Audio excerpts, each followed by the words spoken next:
بسم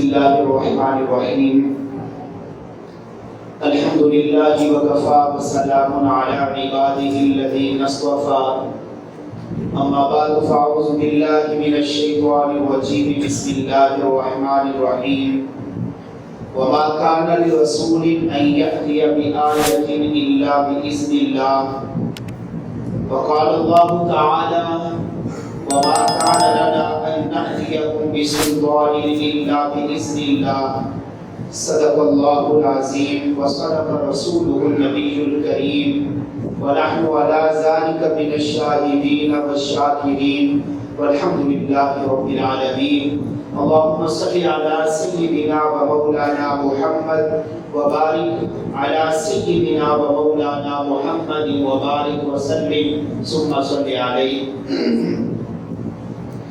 عزیزان محترم و مکرم، آج کی اس نشست میں نبی اکرم صلی اللہ علیہ وسلم کے چند معجزات کا تذکرہ کروں گا۔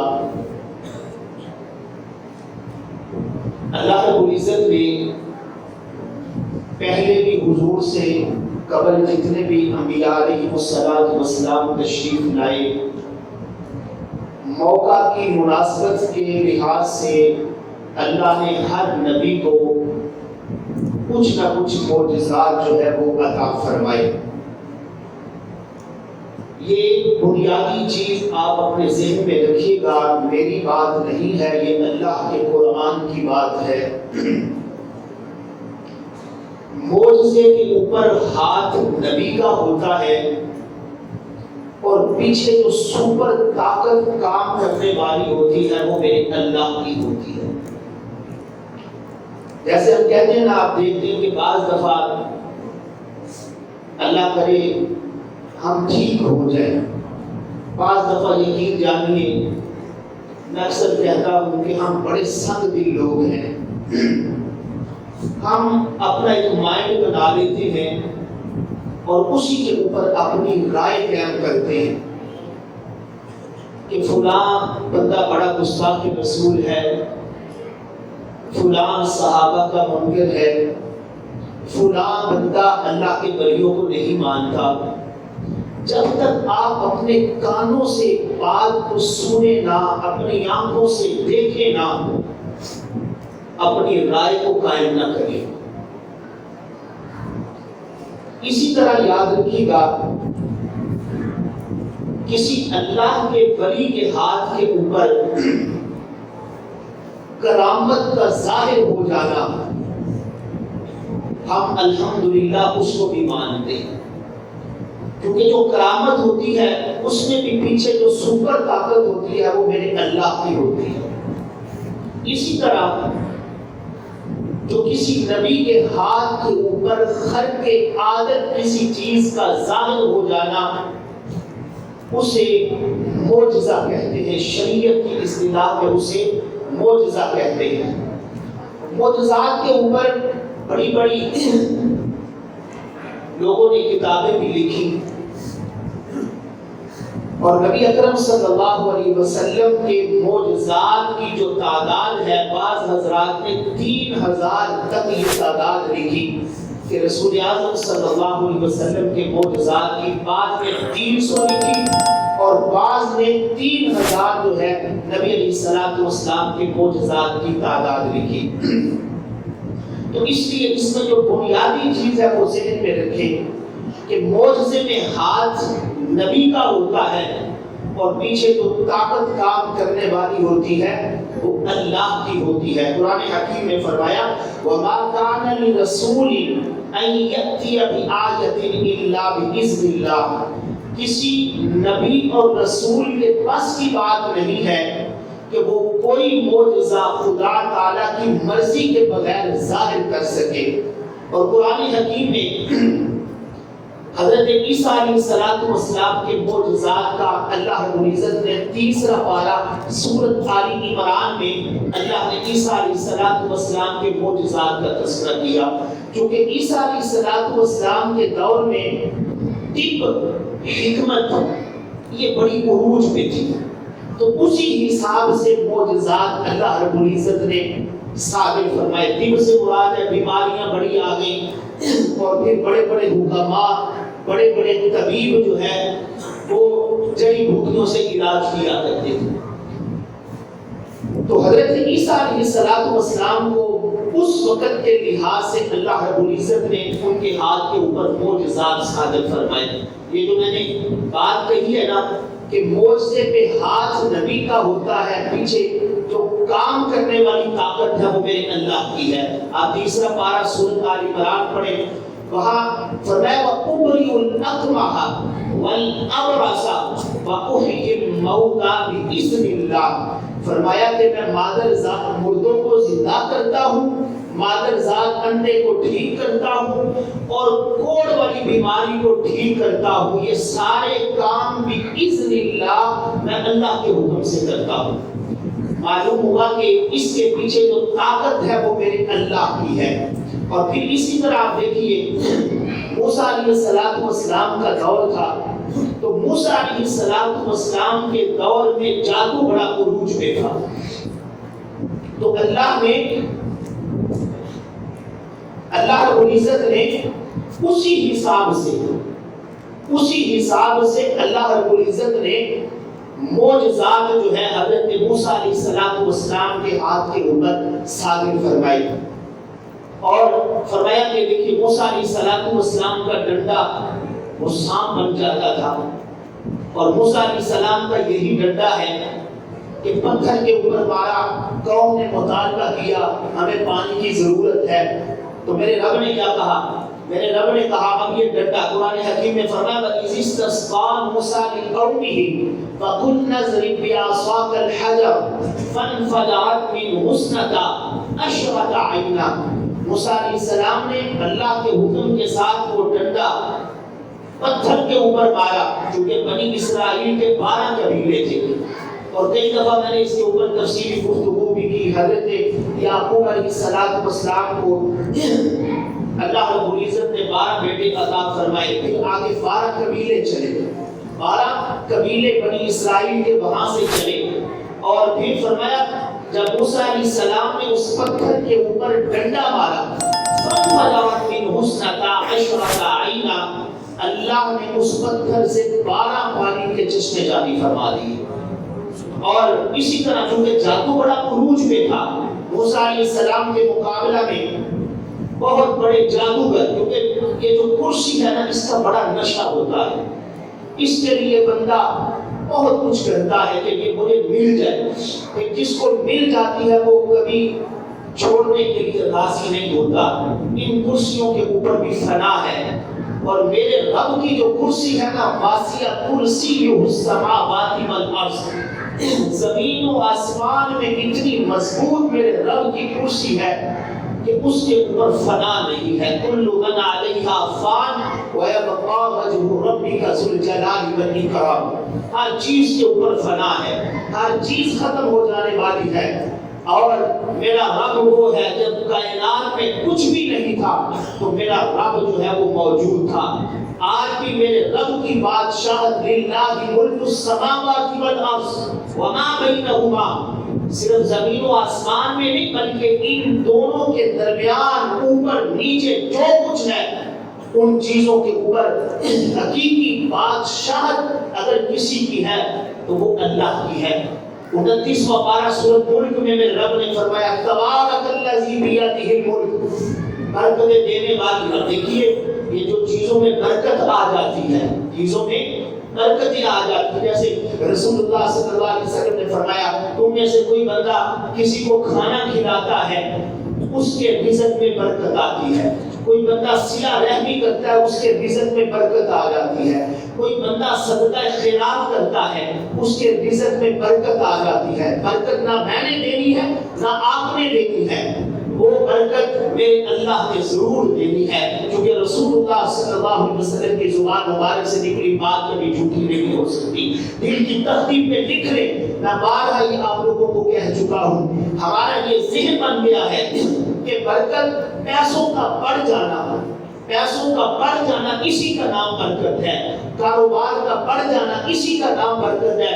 یار میں اتنے لوگوں کو کھانا بھی کھلا چکا ہوں، میں تو اتنے ضرورت مند کے ان لوگوں کے اوپر خرچ بھی کر چکا ہوں، میرا رزق نہیں بڑھا، وہ خیر مجھے نظر نہیں آئی۔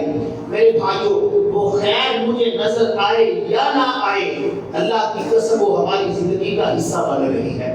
کسی نہ کسی شعبے میں زندگی میں برکت آ گئی، رزق میں برکت آ گئی، علم میں برکت آ گئی، عمل میں برکت آ گئی، بیماری سے چھٹکارا مل گیا، کسی غم سے جو ہے وہ نجات مل گئی، یعنی کسی حادثے سے بندہ بچ گیا، تو معلوم ہوا کہ وہ جو خیر ہے وہ کسی نہ کسی طریقے سے ہماری زندگی کا حصہ بن رہی ہے، ہمیں نظر آئے یا نہ آئے، لیکن ہمیں رسول اعظم صلی اللہ علیہ وسلم کی بات کے اوپر کامل اور اکمل یقین ہے۔ جو میرے نبی نے کہہ دیا وہ 100% سچ ہے، اس میں شک کی کوئی گنجائش نہیں ہے۔ تو اسی طرح میرے بھائیوں، حضرت موسیٰ علیہ السلام کا جو دور تھا، جادو بڑا عروج پہ تھا، تو فرعون نے لوگوں کے ذہنوں کو خراب کیا ہوا تھا کہ موسیٰ یہ میری کرسی پہ قبضہ کرنا چاہتے ہیں۔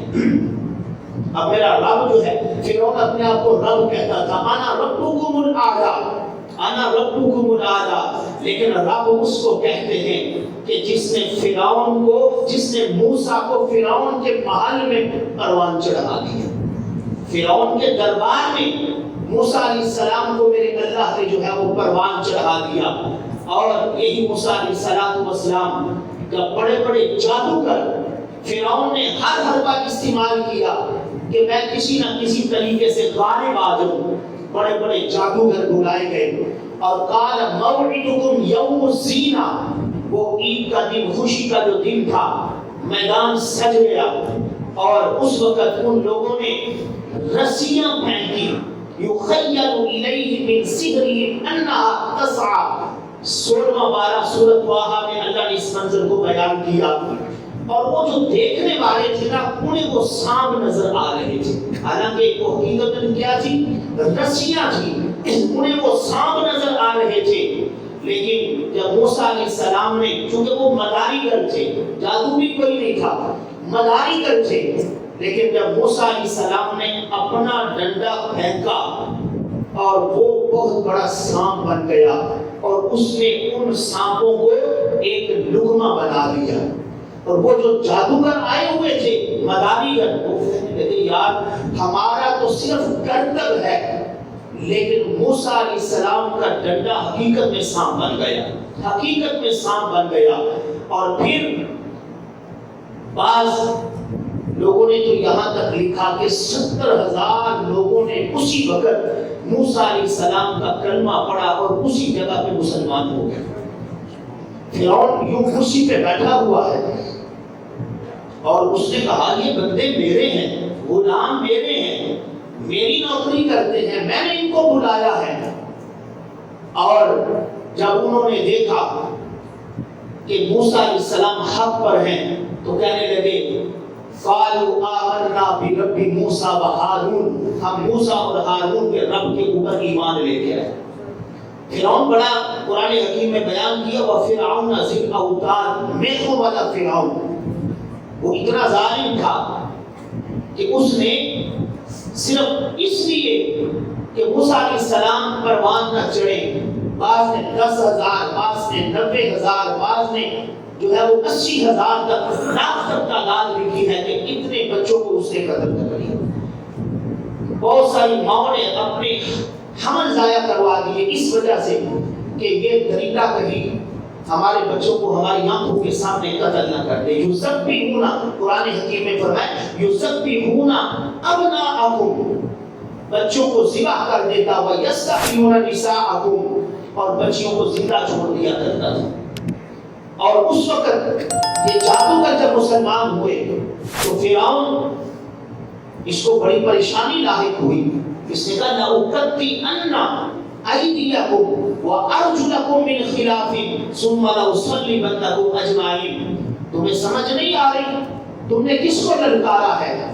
میں تمہیں سولی پہ لٹکا دوں گا، دایاں بازو کاٹوں گا اور بایاں پاؤں کاٹوں گا اور پھر تمہیں سولی پہ لٹکا دوں گا. یہ ایمان کا نشہ ایک ایسا نشہ ہے، اللہ اکبر کبیرہ. اللہ کرے ہمیں ایمان کی لذت نصیب ہو جائے، ہمیں ایمان کی مٹھاس نصیب ہو جائے. ایمان کی لذت، ایمان کی مٹھاس. ہم سب مجرم ہیں اس معاملہ میں، اللہ ہم سب کے حال کے اوپر رحم فرما دے. اس دور میں اگر ایمان کی لذت پوچھنی ہے تو فلسطین کے معصوم بچوں سے پوچھیے، فلسطین کی ان ماؤں بہنوں اور بیٹیوں سے پوچھئے. یقین جانیے اس میں سب مسلمان مجرم ہیں. کیا وہ بچے آپ سوشل میڈیا میں دیکھتے نہیں، وہ چھوٹے چھوٹے بچے، وہ بچیاں کیا کہتی ہیں کہ ہم اپنے رب کے پاس جا کے شکایت کریں گے، ہم اپنے رب کے پاس جا کے شکایت کریں گے کہ دنیا یار، دنیا مسلمان سب عیاشیوں میں لگے ہوئے تھے اور ہم اپنی جانوں کے نذرانے پیش کر رہے تھے. اگر کوئی ایٹم بم کے سامنے، میزائل کے سامنے کھڑا ہو جائے، یار کیا جوڑ ہے پتھر کا، اور ادھر سے بم ہے، ادھر سے میزائل ہے، اور یہاں پہ ہاتھوں میں چھوٹے چھوٹے پتھر ہیں، اور یقین جانیے وہ لوگ اپنی جانوں کے نذرانے پیش کر کے اور کہہ رہے ہیں فزت رب الکعبہ، کعبہ کے رب کی قسم ہم کامیاب ہو. یہ تو جملے صحابہ اور اہل بیت کہا کرتے تھے کہ فزت رب الکعبہ، فزت رب الکعبہ، اور دشمن حیران ہوتا تھا یہ کس مٹی کے بنے ہوئے ہیں.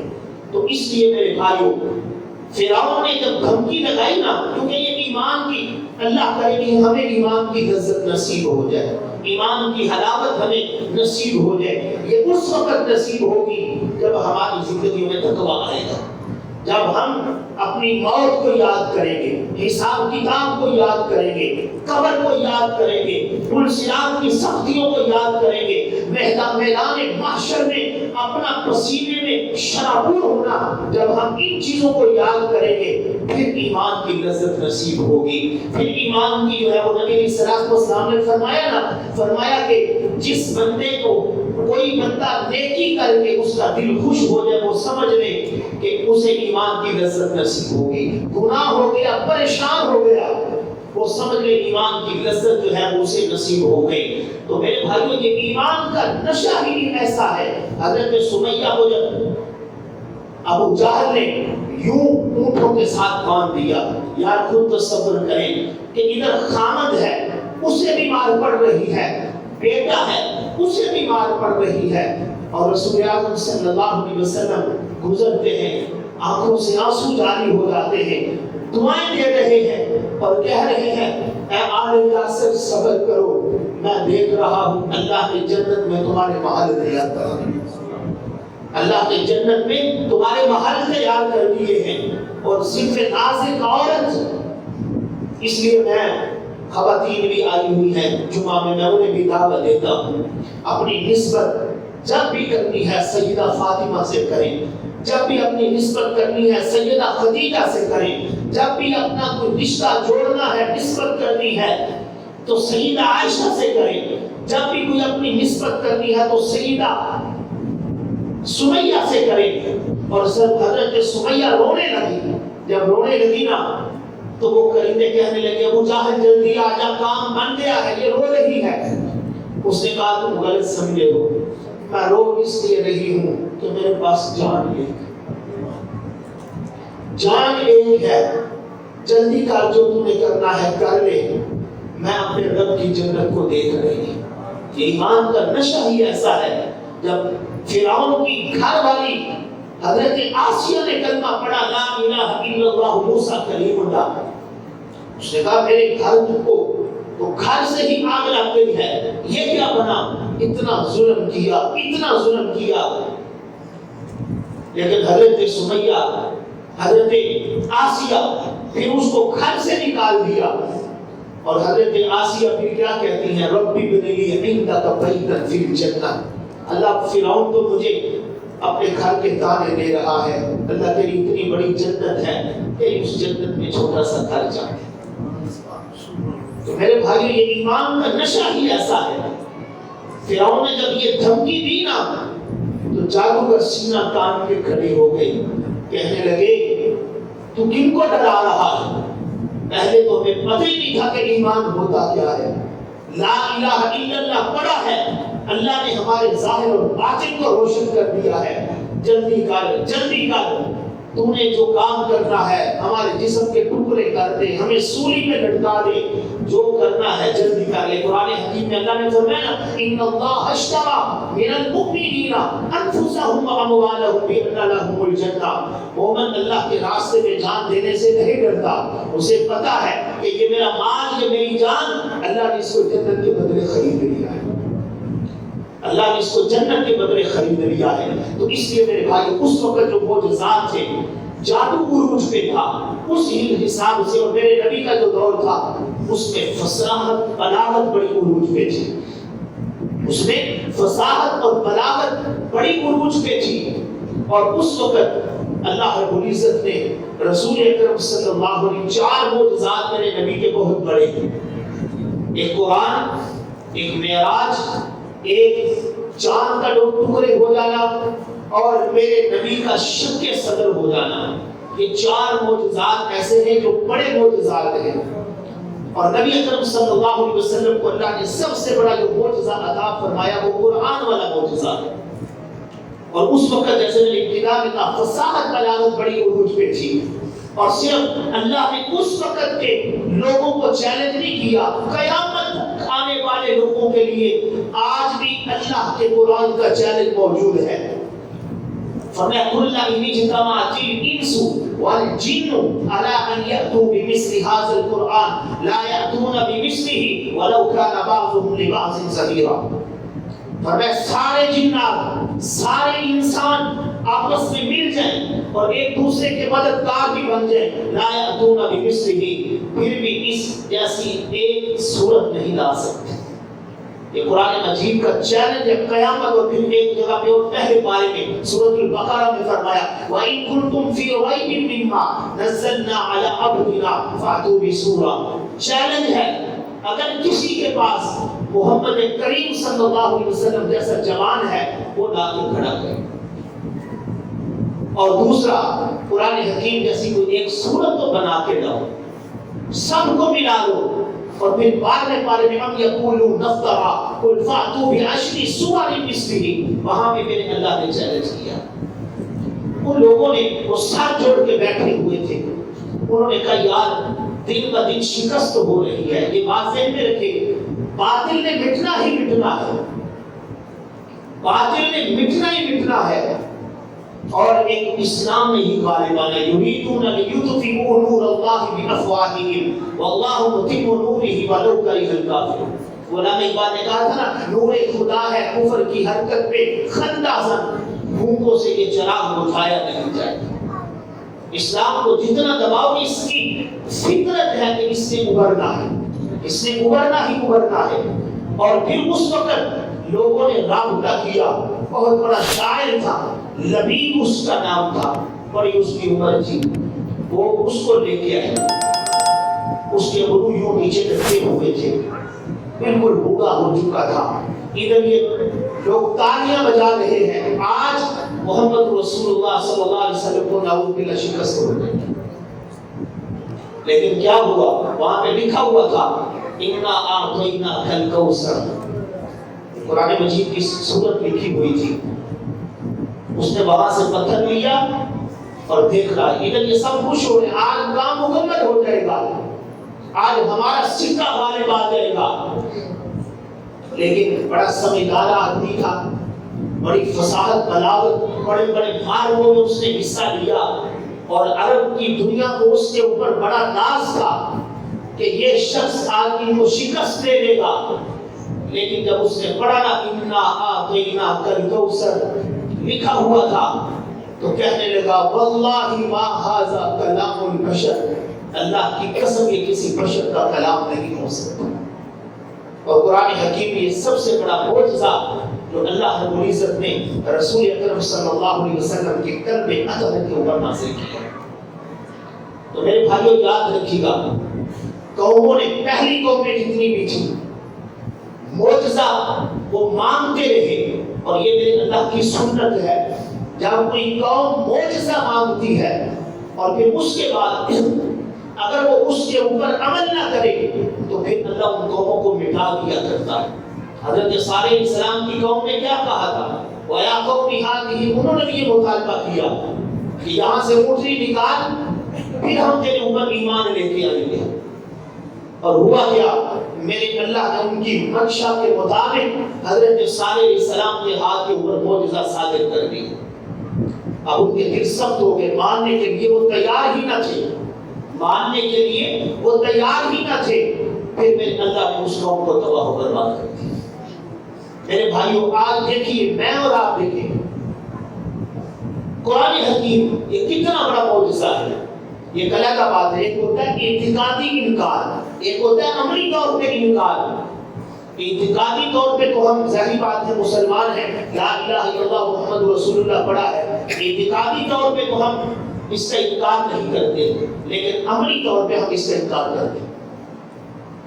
اب دیکھیے قرآن حکیم میں واضح موجود ہے وَلَا تَقْرَبُوا الزِّنَا، کوئی بندہ زنا کے قریب نہ جائے، کوئی بندہ جوے اور شراب کے قریب نہ جائے، کوئی بندہ چوری کے قریب نہ جائے، غیبت نہ کرے، بدگمانی نہ کرے، کسی کے اوپر تہمت نہ لگائے، سود کا بازار گرم نہ کرے، رشوت کا بازار گرم نہ کرے، رشتہ داریوں کو نہ توڑے۔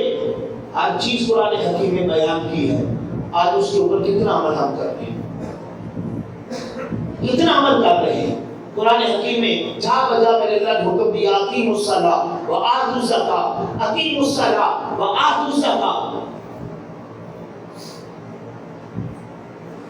کسی کا حق کا قتل کر دینا، یہ ساری چیزیں قرآن حکیم میں موجود ہیں۔ میں پھر کہہ رہا ہوں اعتقادی یہ جو ہم بچے ہوئے ہیں نا، وگرنہ پہلی قوموں والی ساری بیماریاں ہمارے اندر موجود ہیں، لیکن وہ دو کام کیا کرتے تھے، اعتقادی طور پہ بھی معجزات کا انکار اور عملی طور پہ بھی انکار۔ لیکن ہمیں اعتقادی طور پہ تو ہم اس سے انکار نہیں کرتے، ہمیں پتا ہے کہ یہ اللہ کی سچی کتاب ہے، یہ اللہ کی انکار کرنے والا تو کافر ہو جائے گا، یہ اللہ کی سچی کتاب ہے، لیکن عملی طور پہ ہم اس سے انکار کرتے ہیں۔ کتنے لوگ نماز پڑھتے ہیں، بعض ایسے صرف فجر کی پڑھتے ہیں، بعض ایسے ہیں سال میں 2 دفعہ نماز پڑھتے ہیں۔ کتنے لوگ ہیں جو زکوٰۃ دیتے ہیں، صاحب نصاب ہونے کے باوجود زکوٰۃ نہیں دیتے، صاحب نصاب ہونے کے باوجود اپنے اناج کا عشر نہیں نکالتے۔ کتنے لوگ ایسے ہیں، عملی طور پہ ہم ان چیزوں کا انکار کر رہے ہیں۔ اس لیے میرے بھائیوں، مسلمان جہاں پر بھی ہے وہ ذلت و رسوائی کی زندگی بسر کر رہا ہے۔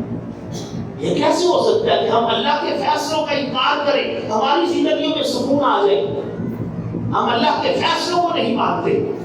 تو میرے بھائیوں قرآن حکیم یہ سب سے بڑا معجزہ جو اللہ رب العزت نے رسول اکرم صلی اللہ علیہ وسلم کے قلب اطہر کے اوپر نازل فرمایا۔ اور میرے نبی کے معجزات جو پہلے نبیوں کے معجزات تھے، اور اس کے بعد جو نبی کریم صلی اللہ علیہ وسلم کو اللہ رب العزت نے بے شمار ایسے معجزات جو ہے وہ ان کے ہاتھ کے اوپر ثابت فرمائے۔ کیونکہ وقت ختم ہو گیا، انشاءاللہ زندگی رہی آئندہ جمعہ میں تفصیلاً اس کے اوپر بات کروں گا کہ اللہ رب العزت نے رسول اعظم صلی اللہ علیہ وسلم کو بے شمار معجزات عطا فرمائے، اور ان معجزات کو دیکھ کر کتنے لوگ جو ہے وہ دائرہ اسلام میں داخل ہو گئے۔ اللہ عمل کرنے کی توفیق نصیب فرمائے۔ وما علینا الا البلاغ المبین۔